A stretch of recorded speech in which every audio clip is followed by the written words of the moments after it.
What's up, y'all? Ryan back here, and today I want to ask y'all a question. So, have you ever spent too much money on a piece of gear that you couldn't really afford to complete the puzzle? Well, let's say you bought this Dingwall NG2 5-string bass, right? These aren't cheap. I got this used for a pretty decent price, I'm not gonna lie here, but these aren't cheap basses. So what if you spent your entire budget on the bass itself and you didn't leave anything left over? Maybe you left $100, maybe you left $80 left over for your bass amp or your preamp tone, right? Well, I've got a solution for you today. And well, let me put this down.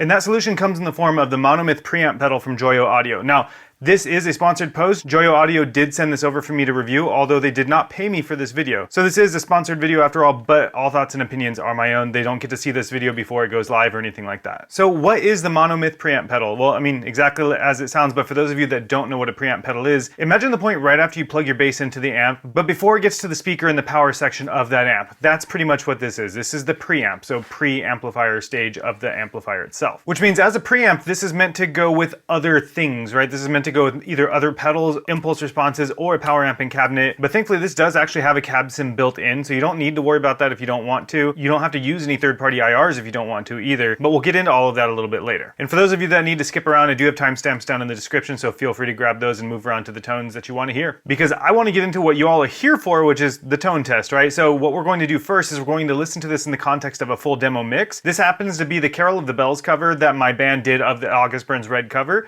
I'm going to leave the vocals and everything in it as well, and you'll hear the bass in there. It actually sounds really sick for this kind of metal tone. And then afterwards, we'll dig into some solo tones, both clean and distorted tones with this as well. For this demo mix, I did use a third-party impulse response inside of Logic Pro, but for all of the solo tones you're going to hear, I will use the cab sim that's built in a combination of that and the third-party impulse response that you'll hear in this tone. And I guess I should point out as well that there is some post-processing going on the bass tone within the demo track that you're about to hear, but I will have no post-processing EQ or anything of that sort going on in the solo tones later in the video. And just so you all know the signal chain here, just in case you want to recreate it, I'm going straight from my Dingwall bass into the Joyo Monomyth pedal itself, and then I'm going into my audio interface, which is an Audient ID14 interface. And then from there, I'm actually going into the Neural DSP Parallax plugin because I've turned off the amp section and I'm using the cab sim section as my impulse response loader. And that's it. It's a very straightforward, very bare bones setup. And you're going to see it on top of my Rev G20. I'm just leaving that there to have something aesthetic to set this on, and also so that it's up at the right height for my camera to catch it. So let's go ahead and dive into that full demo mix first of Carol of the Bells.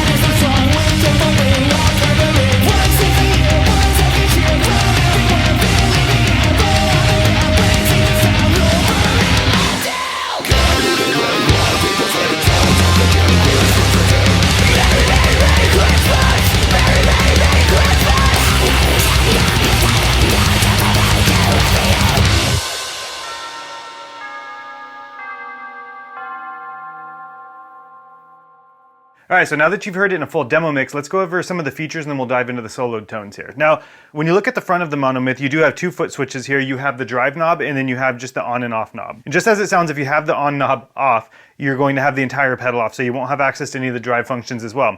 Now with the pedal on and you do switch on the drive knob is then controlled by these four knobs up here, whereas the entire global pedal is controlled by this EQ here. The drive section is also affected by this high boost and the gain boost right here as well. Now, as far as inputs and outputs go, you do have an input here. You have a through, so this acts as kind of like a DI signal as well, so you can send this either out as a dry signal into your audio interface or into a PA or into another amp or whatever you might want to go into. And then you have a DC 9-volt plug here. It does not come with the power cable, so I mean, if you've got a Boss style cable at home, you're probably good to go. You have a headphone out, so you can jam pretty much silently with this if you want to. Then you do have a standard 1/4 inch output, which you could go into a PA system, into your audio interface, so on and so forth. Then we do have a balanced output, which is an XLR. That's what I'm going out into my audio interface for because I actually ran out of 1/4 inch cables. So go figure, right? A guitarist running out of those. And then we do have the ground lift just in case you have a bad power that you're plugging into. And then the cab sim button as well. Right now I have that turned off. I'll turn that on in a bit. And that's it. It's pretty straightforward. There's some really cool LED lights that are rimming the top and the bottom of it. So if you have it on a pedal board, it's actually going to light up pretty well. Hope I don't knock my setup over here. I don't think you guys can see that with this camera setup that I've got, but I'll get some close-up videos of it right now while I'm talking. All right, so right now I'm going to let you hear the DI signal straight out of the Dingwall NG2 5-string bass here. I have the cab sim turned off on here. I have it turned off inside of Parallax X as well. Pedal is completely turned off, so it's just my DI signal at the moment.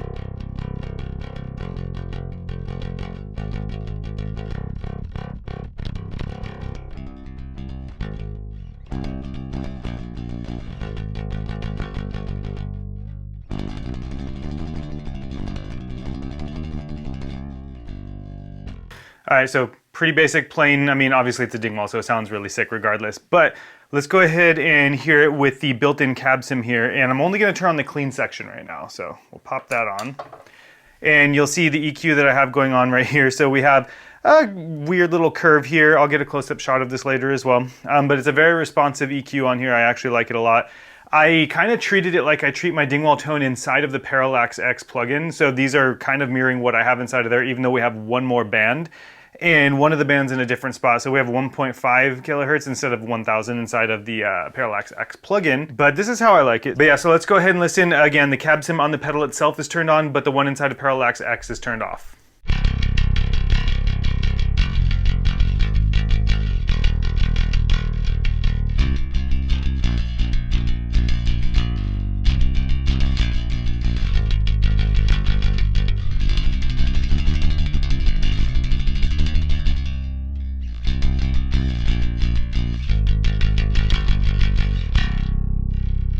All right, so let's go ahead and turn the cab sim off. I want you to hear how that sounds without it on, because it actually still sounds really good in my opinion.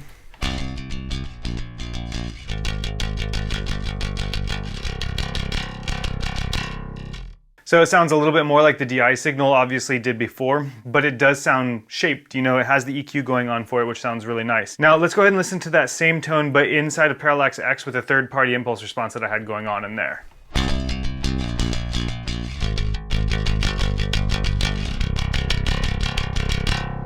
And again, we'll turn that off and I'll turn on the onboard one again. Let me know which one of these you like more.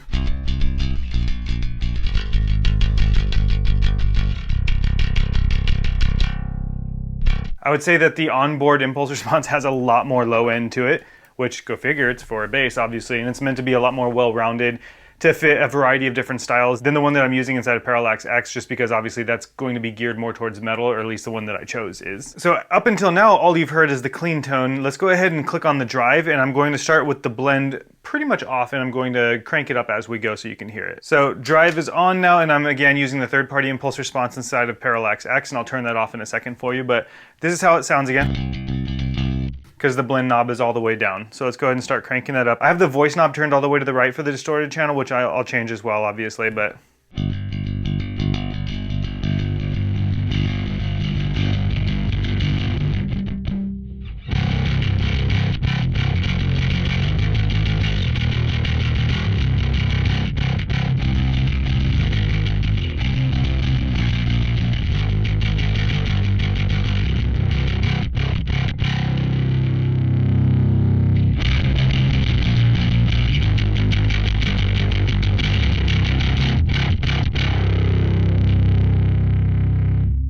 All right, so I put the voice knob back at about halfway. And let's go all the way again so you can hear the difference. I think it's a little bit more mid-heavy, mid-throaty maybe. Now let's go ahead and pull it all the way down.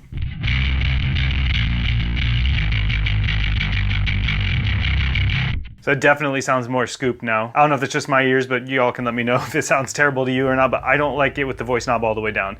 I liked it probably about, right about here, not all the way up, but not very far down either.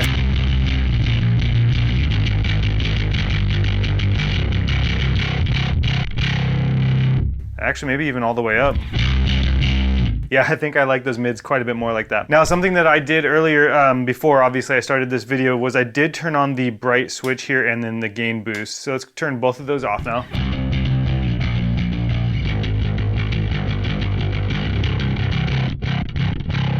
Let's go ahead and turn the bright switch back on.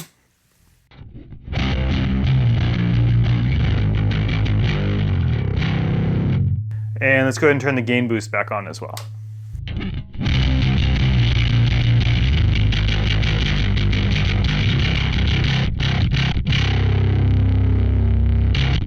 Now, all of this, mind you, is with the drive barely turned up. This is at like maybe 8 o'clock here. So, and let's just say 2 out of 10 is what it's set at. Let's go ahead and crank this a little bit and let you hear it.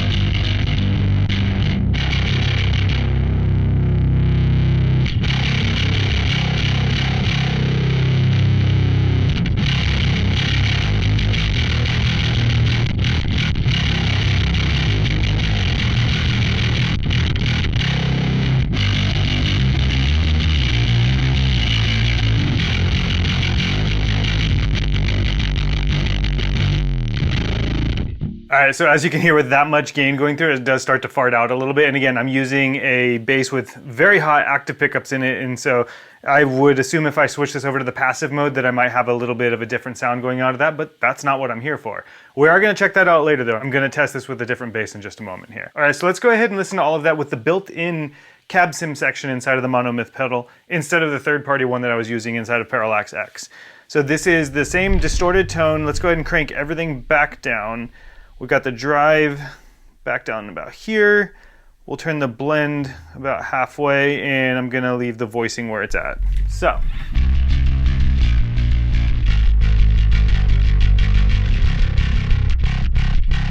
So I don't know if that's coming across for all of you. If you're not wearing headphones, it probably isn't because phones and stuff can't recreate that, but this is literally shaking my desk. It has that much low end coming out of it. So let's go ahead and turn the blend up a little bit more.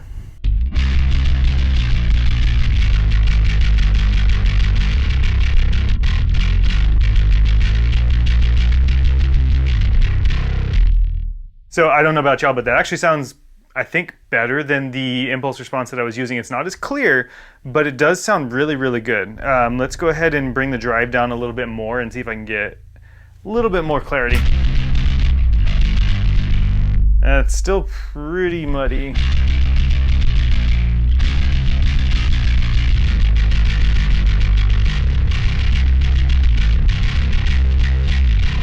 So it's definitely lacking that, like, I don't want to say clank, but that's the sound that I go for when I'm using a Dingwall. Let's go ahead and turn off the gain boost. No, I think I liked it better with the gain boost on. But let's go ahead and change the voicing.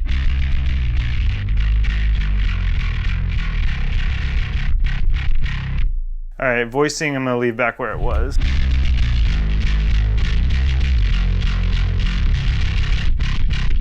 It's starting to sound a little bit obnoxious, I'll admit. Let's go ahead and bring the level of that drive down now.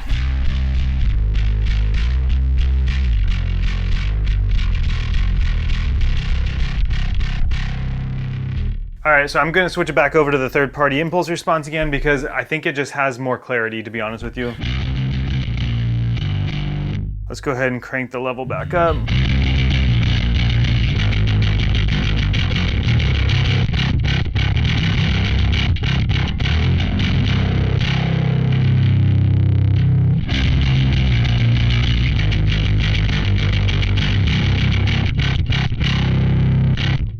Go ahead and bring up the 500 here. See what that sounds like. I'm just gonna crank it. Yeah, let's bring that back out.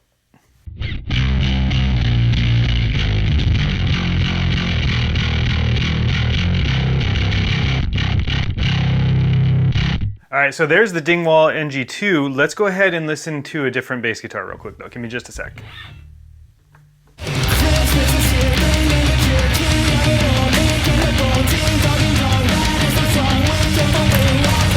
All right, so now what we're working with is my Squier Affinity Jazz Bass, and this actually has the Seymour Duncan quarter pounds, and it does have a few mods done to it as far as like the control panel over here, which I actually seem to have done incorrectly. So we are using both of the pickups right now, and I don't have a way to switch it to one or the other because, yeah, I'm a noob when it comes to that kind of stuff. But let's go ahead and listen to what this sounds like. Right now I have the third-party impulse response turned off yet again, and so we're using the built-in cab sim inside of the pedal itself, and we're just on the clean channel. I have nothing else going on there. So let's go ahead and take a listen. All right, so we're going to need to level match a little bit.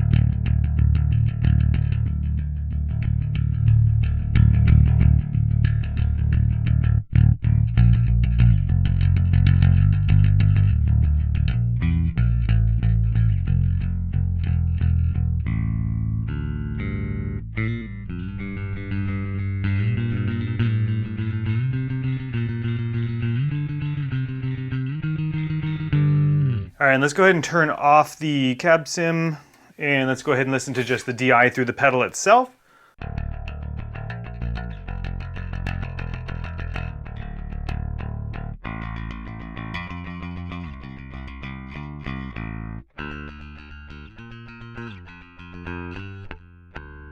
Ooh, if I can actually play today. All right, let's go ahead and listen to the third-party impulse response again.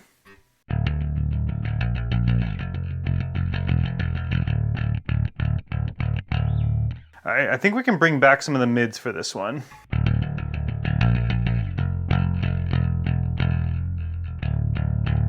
Let's go ahead and bump a little bit more. That was the 250, that was the wrong one. All right, let's bring... too much, too much.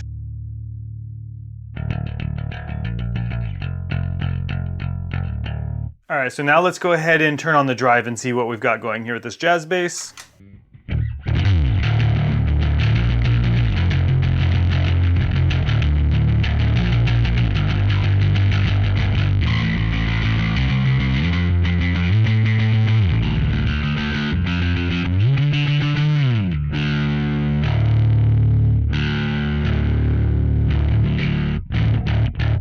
All right, let's go ahead and add some more drive. These pickups are obviously a lot less hot than the Dingwalls.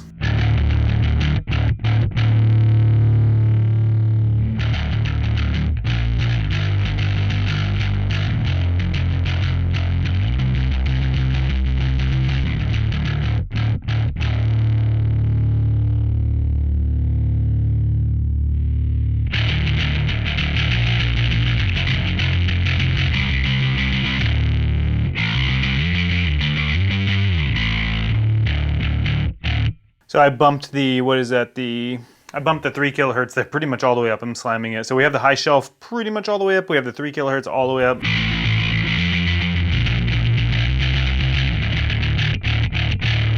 We have the high boost on, the gain boost is still on as well. Let's go ahead and listen to the voice knob and see what that sounds like here.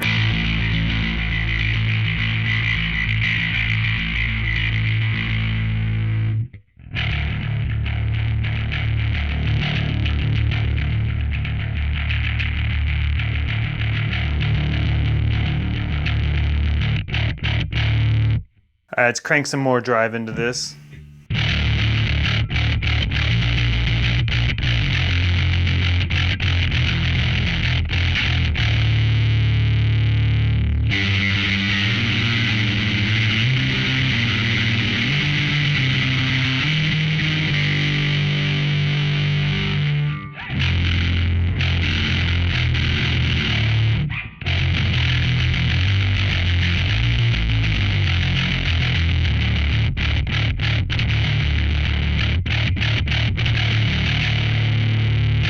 All right, so my final thoughts on this little pedal are, it definitely hits above its price point, just like everything from Joyo Audio tends to be honest with you. If y'all haven't already watched my review of the Joyo Audio Rigel guitar preamp, which I ended up really loving, it's literally a mainstay in my guitar signal at this point, then I'll link that up above here or down in the description so you can check that out as well. But I really do think that Joyo is killing it with their preamp pedals. I mean, this is 80 bucks and it has so many features built in. It has a cab sim built in. It has a great EQ built in and it's great for shaping your bass tone. And obviously, as y'all heard, I'm not a great bass player. So imagine somebody getting a hold of this that can actually play bass.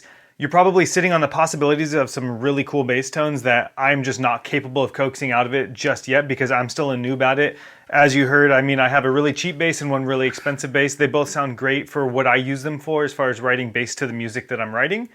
But I'm not a fantastic bass player and I would love to hear this from some, you know, real bass players out there instead of a guitarist trying to be a bass player. But in my opinion, for the 80 bucks that this pedal costs at the time of this filming, obviously, I don't know what the price is going to be when you find it. The Monomyth delivers really killer tone and a ton of possibilities for shaping that tone and the versatility to play in pretty much any style that you want to.